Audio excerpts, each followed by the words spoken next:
Hai,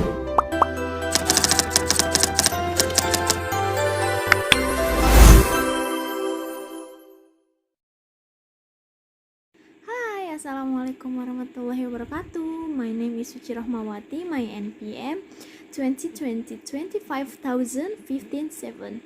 I will tell the history of Britain, about the origin of typical Britain foods.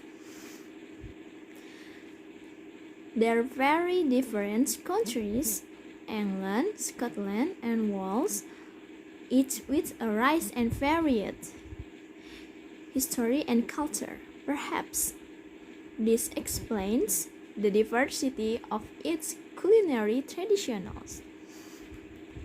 The history of Britain has played a large part in its traditions, its culture, and its food.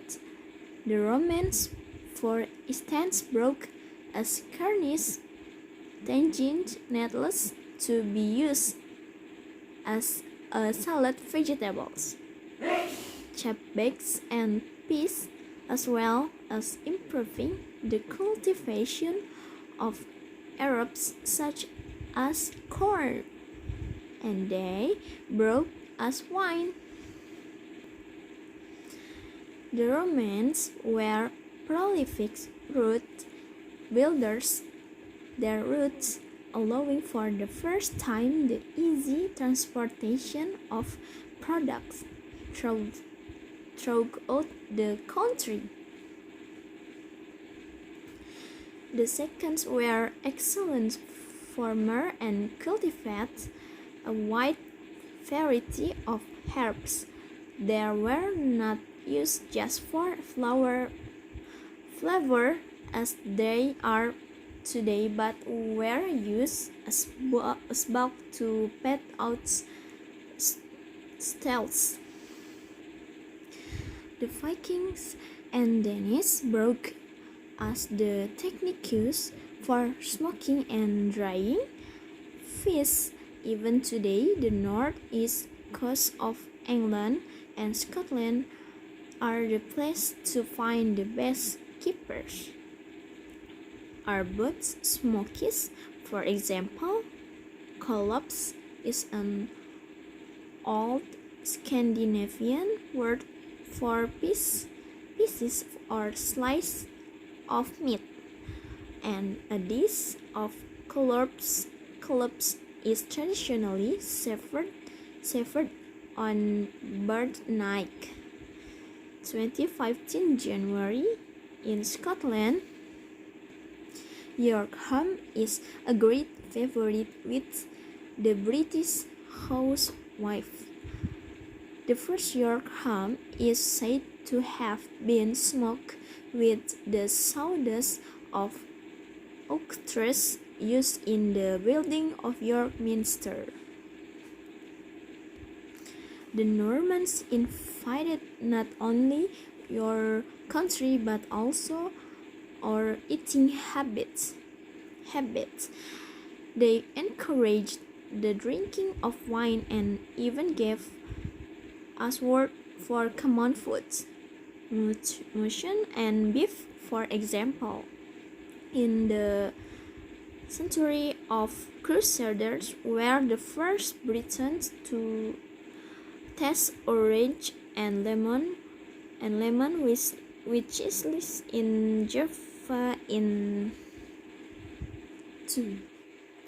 Britain has always been a great tradition nation. Saffron was first introduced into Cornwall by the Phoenicians at very early date when they first came to Britain to trade for tin. Different from the dried and powdered stigmas of the saffron crocus, saffron is still used today in British cooking. The importation of foods and spice from abroad has greatly influenced the British diet. In the Middle Ages, wheatley people were able to cook with spice and dried fruits from as far away as Asia. It has been said, however, that the poor people were lucky to eat at all. In Tudor times, new kinds of food started to arrive due to the increase in trade and the discovery of new lands. Spice from the Far East, sugar from the Caribbean, coffee and cocoa from South America, and tea from India. Potatoes from America began to be widely grown. Excellent cakes evolved from Puritan days when rice cakes and biscuits were banned. Turkey where bred almost exclusively is Norfolk up until the 20th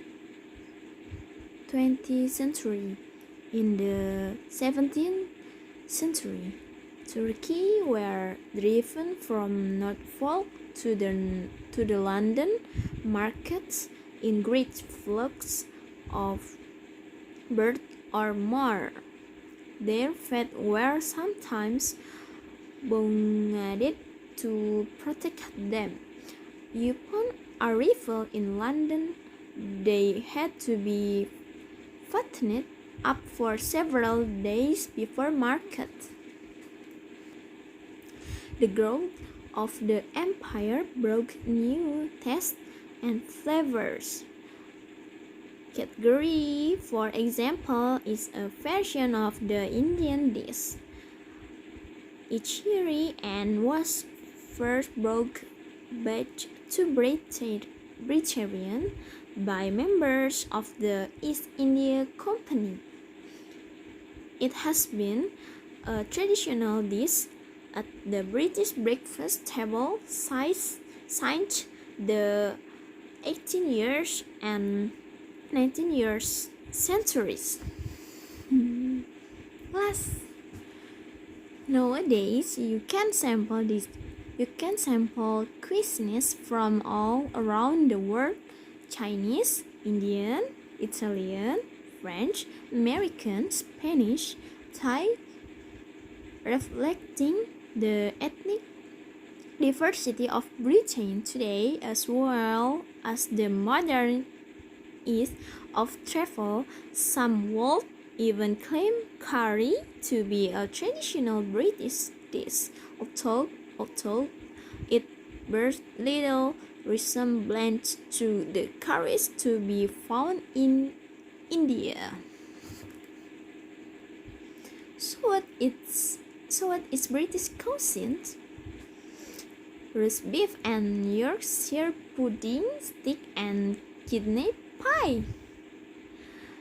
Travel, there are the dishes that everyone associates with Britain, but like the country of Britain, which is constantly changing and evolving, so is British food and wishlist.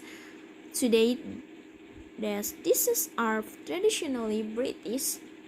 In the future, perhaps dishes such as the British curry will join them. Thank you for attention. Wassalamualaikum warahmatullahi wabarakatuh.